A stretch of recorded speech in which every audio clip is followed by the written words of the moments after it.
नमस्कार दोस्तों, जय श्री कृष्णा। एक बार फिर से आपको अपने जीवन ज्योति चैनल में बहुत बहुत स्वागत है। दोस्तों, आपने अक्सर शिव मंदिरों में देखा होगा कि लोग भगवान शिव के सामने बैठे उनके वाहन नंदी के कान में अपनी मनोकामना कहते हैं।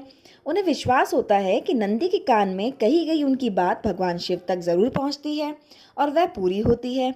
क्या सच में ऐसा होता है? आप कहेंगे कि भगवान शिव जब साक्षात सामने बैठे हैं तो फिर नंदी के माध्यम से अपनी बात उन तक पहुंचाने का क्या तात्पर्य है? सीधे शिव जी से भी तो कहा जा सकता है। आइए आज हम आपको इसका राज बताते हैं। दोस्तों, नंदी भगवान शिव के प्रमुख गणों में से एक हैं। कहा जाता है नंदी पूर्व में शिलाद ऋषि थे, जिन्होंने हजारों वर्ष तक घोर तपस्या करके भगवान शिव को प्रसन्न किया और उनसे यह वरदान पाया कि वे सदैव उनके साथ रहेंगे। और शिलाद ऋषि की तपस्या से प्रसन्न होकर भगवान शिव ने उन्हें अपने वाहन के रूप में सदैव अपने साथ रखने का वचन दिया और तभी से वे नंदी के रूप में शिव जी के साथ रहते हैं। शिव महापुराण के अनुसार दोस्तों, भगवान शिव सदैव तपस्या में लीन रहते हैं। वे बंद आंखों से भी संपूर्ण जगत के संचालन में सहयोग करते हैं, जबकि नंदी चैतन्यता का प्रतीक है, जो खुली आंखों और खुले कान से व्यक्त अव्यक्त बातों का भान करता है। पुराणों के अनुसार भगवान शिव की तपस्या में किसी भी प्रकार का विघ्न ना पड़े, इसलिए नंदी चैतन्य अवस्था में उनके तपोस्थल के बाहर तैनात रहते हैं। जो भी भक्त भगवान शिव के पास अपनी समस्या लेकर आते हैं, कोई दुख दर्द लेकर आते हैं, नंदी उन्हें वहीं रोक लेते हैं। किसी बाहरी विघ्न से शिव जी की तपस्या भंग ना हो, इसलिए भक्त भी अपनी बात नंदी के कान में कह देते हैं।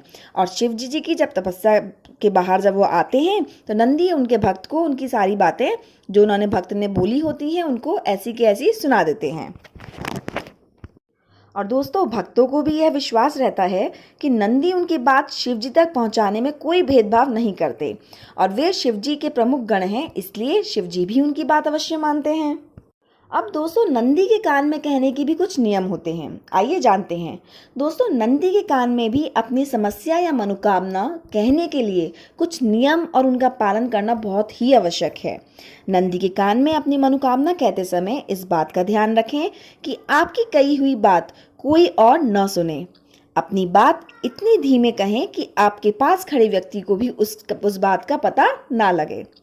दूसरा है दोस्तों, नंदी के कान में अपनी बात कहते समय अपने होठों को अपने दोनों हाथों से ढक लें, ताकि कोई अन्य व्यक्ति उस बात को कहते हुए भी आपको ना देखे।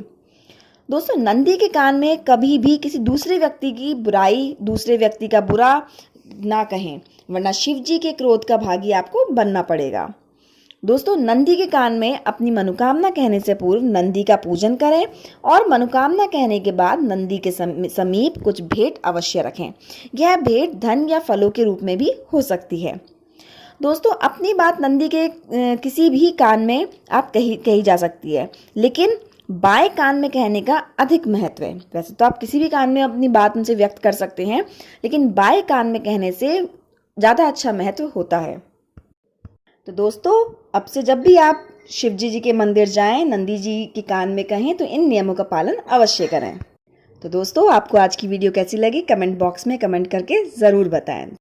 धन्यवाद दोस्तों। ओम नमः शिवाय।